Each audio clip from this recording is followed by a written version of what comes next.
Salut tout le monde, c'est Gingy pour Gingy Dia, revue sur le jeu de rôle. Et à ce moment-là, on va parler, en tout cas cette fois, on va faire une vidéo quand même assez courte, hein, pour essayer de changer. On va faire une vidéo sur la musique, la place de la musique dans le JDR. Alors pour ceux qui commencent le JDR depuis quelques temps, hein, peut-être que ceux qui ont cherché à en savoir plus, quant au mode de jeu sur le JDR, cette question, si on me posait une fois, hein, comme d'habitude dans les communautés de JDR, c'est malheureusement soit des personnes qui demandent à grappiller quelques conseils de règles, ou quelques règles, et puis on leur dit vas-y pour ça, ou encore c'est des questions qui sont reposées encore et encore et encore, avec des réponses qui changent pas vraiment. En tout cas, une question qui est importante, c'est la musique, est-ce que vous êtes pour ou contre?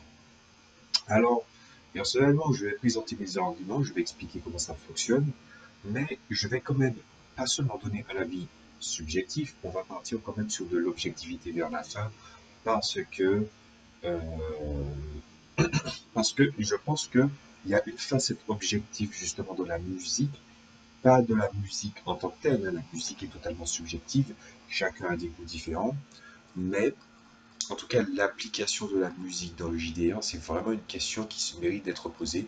Donc, on va attaquer ça maintenant. Alors, déjà, je vais répondre par tout simplement en donnant ma réponse. Pour moi, en tout cas, je suis pour la musique dans le JDR.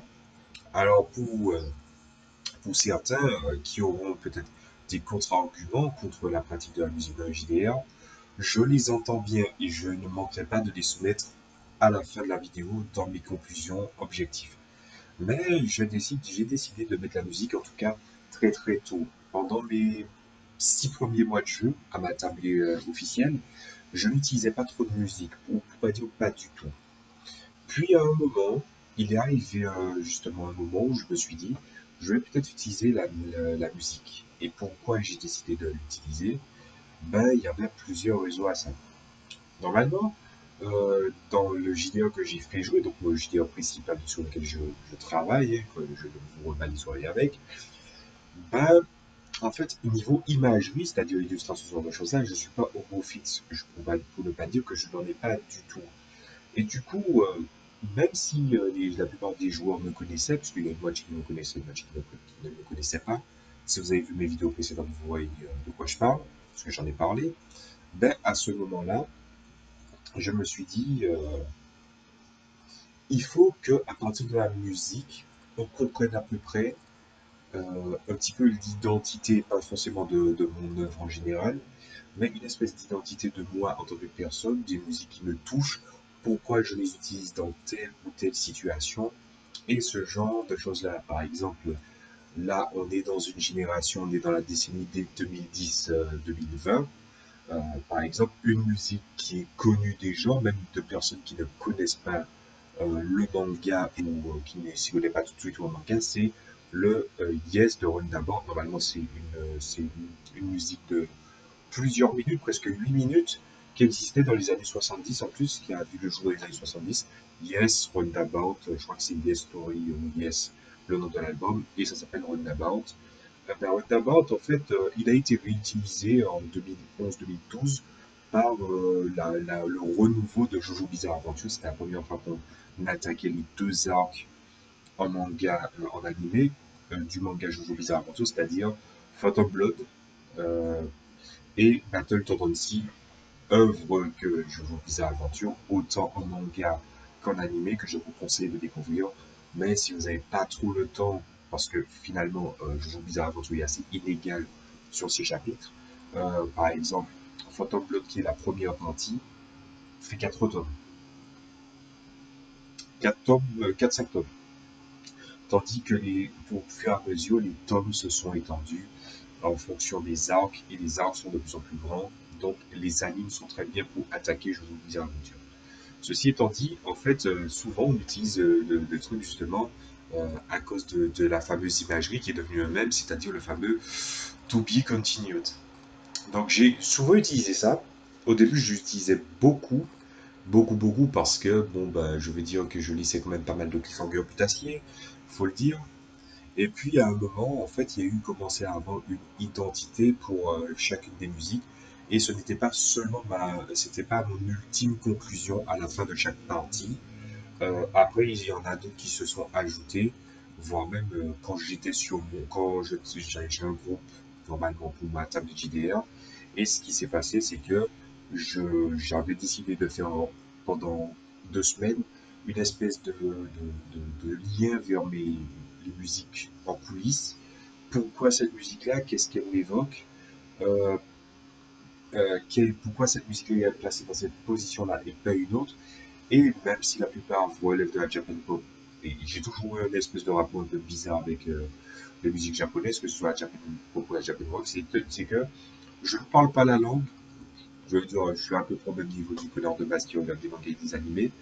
Pour autant, avant même de m'en rendre compte, en fait, de réécouter plusieurs fois une même musique, ben, je comprenais, sans le vouloir, le sens de cette musique. C'est un petit truc qui fait que aussi, par exemple, pour vous parler un petit peu de moi, je déteste le zouk. Le zouk love, voilà, musique africaine, afro-caribéenne, appelez ça comme vous voulez. Et du coup, en fait, c'est un pendant qui a pris de mauvaises déviances selon moi. Avant, c'était quelque chose de propre, de doux, d'agréable, hein. Maintenant, on considère que soit c'est musique pour niquer ou bien. Bon, ça c'est le privé. Soit c'est des gens qui racontent leur vie et leurs mésaventures. Et c'est ce que j'aime bien avec la Japan Pop ou la Japan Rock.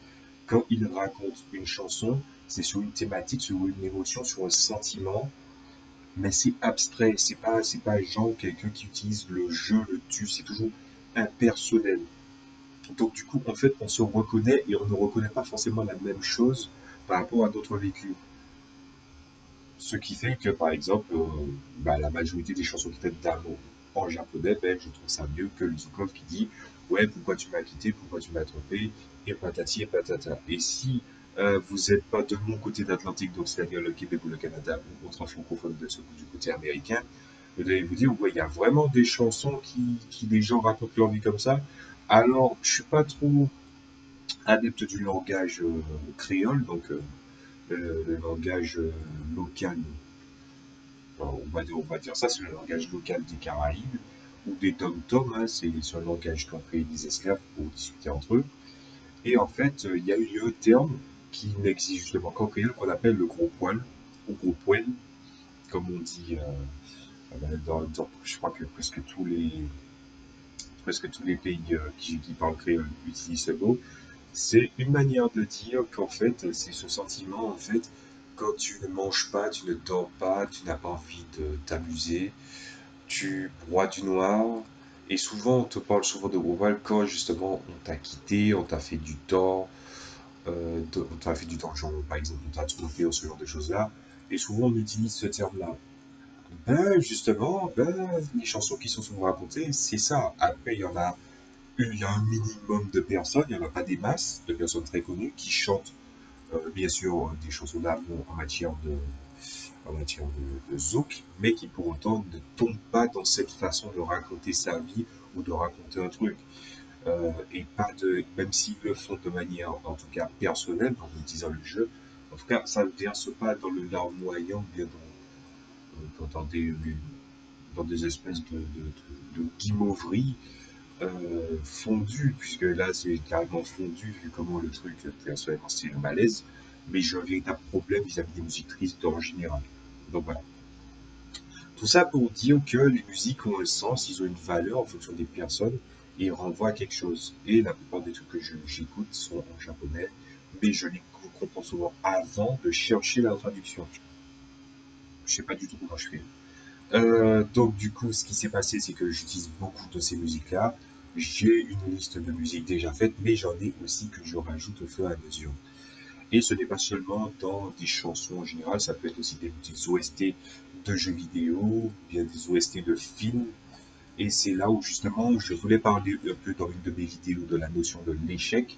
Et en fait, je voulais expliquer que dans l'échec, il y a parfois une opportunité, c'est-à-dire de se relever, de continuer et d'essayer de voir où on a échoué et peut-être même réagir par rapport à ça.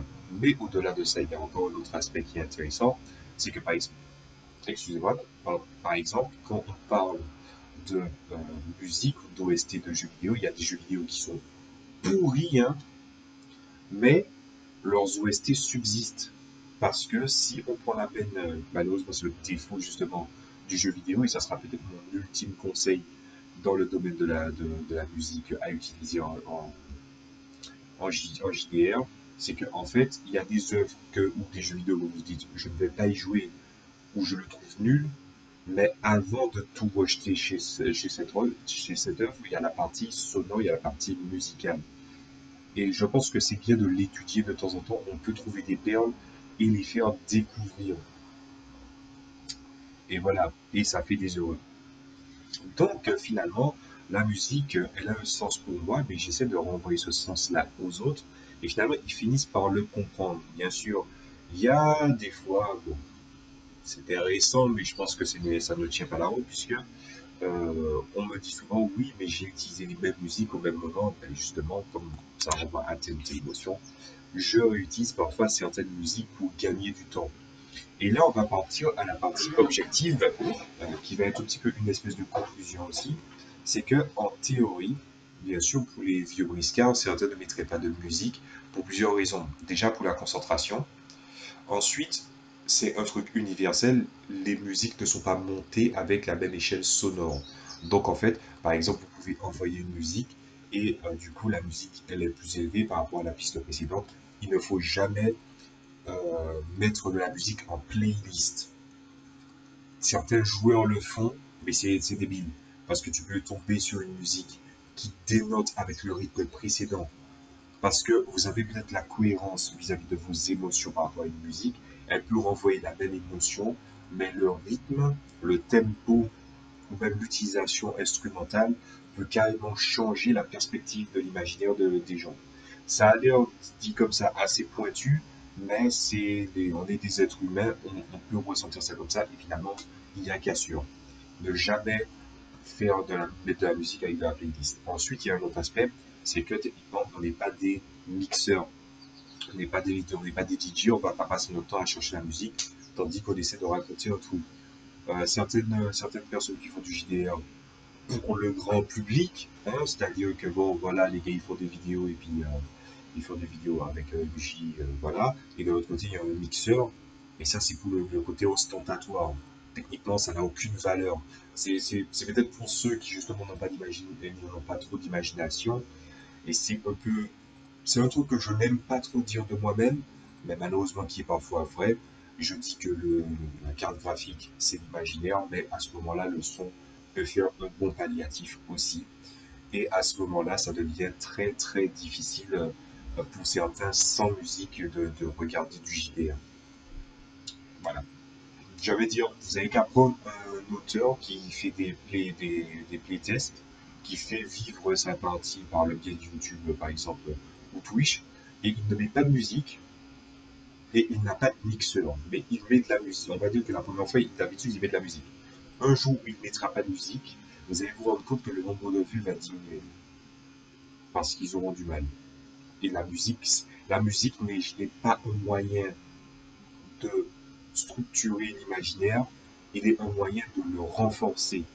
Et c'est justement à la conclusion à laquelle je voulais en venir, c'est que je suis à peu près d'accord avec ceux qui disent qu'ils veulent utiliser de la musique, et puis ensuite il y a chercher la musique. Hein. Vous avez une très très grosse... si vous n'êtes pas avec le sens du rangement assez discipliné, ben, vous allez chercher la musique pendant longtemps, et vous pouvez bien dire, oui, mais il y a YouTube. Ouais, mais que se passe-t-il quand vous n'avez pas Internet? Vous êtes baisé, parce que très clairement, on peut dire que maintenant on peut jouer avec Skype, mais techniquement, entre le rapport du son, les talonnages, entre le son de la musique que vous voulez faire écouter, que vous voulez écouter en même temps que les autres pour envoyer la même chose, et que eux, justement, ne vous entendent pas bien parce que, justement, la musique passe, ah ben, justement, ça fait quand même pas mal de problèmes, justement. À ce moment-là, c'est quoi ma réponse? Ma réponse, c'est que la musique devrait, en tout cas ma conclusion, c'est que la musique est quelque chose qui est merveilleuse en général. On ne peut pas critiquer ça là-dessus. Euh, on peut amener des émotions, on peut essayer de renforcer, mais n'oubliez jamais, ça ne sert qu'à renforcer euh, une atmosphère, à jamais la structurer, la créer. c'est votre travail. Donc, si vous voulez vous en servir comme cache-misère, et beaucoup de joueurs débutants, malheureusement, tombent dans cet écueil-là. Ah oui, mais je prépare déjà ma playlist pour faire jouer les joueurs. Je suis désolé. D'abord, essaie déjà d'être bon. Je dis pas ça méchamment, mais la musique ne rattrape rien. C'est pas comme si la musique, tu l'avais composée toi-même en plus. Donc, à ce moment-là, il faut se dire, en tout cas, moi, je le dis, de manière subjective, la musique, bien évidemment, a sa place dans le JDR. Objectivement aussi, elle a sa place. Mais c'est probablement quelque chose que je déconseillerais aux débutants.